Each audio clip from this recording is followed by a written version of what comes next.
Mga boss, ito pala yun, kala ko gotaw. Xanthosoma sagitifolium variegated Mickey Mouse, ay tumutukoy sa iba't ibang halaman na Xanthosoma sagitifolium, na karaniwang kilala bilang Mickey Mouse plant, na nagtatampok ng sari-saring dahon na may mga pattern na kahawig ng iconic na mga tainga ng Mickey Mouse, na nagbibigay dito ng kakaibang palayaw.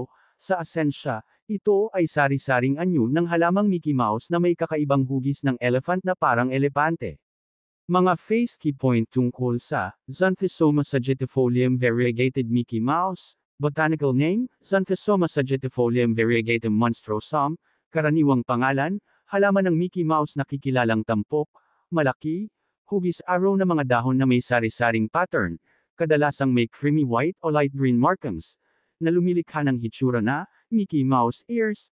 Pinagmulan, mga tropikal na rehiyon ng Timog Amerika. Mga kinakailangan sa pangangalaga, mas pinipili ang maliwanag, hindi direktang sikat ng araw at mahusay na pagpapatuyo ng lupa, kadalasang lumalago bilang isang houseplant dahil sa kakaibang hitsura nito.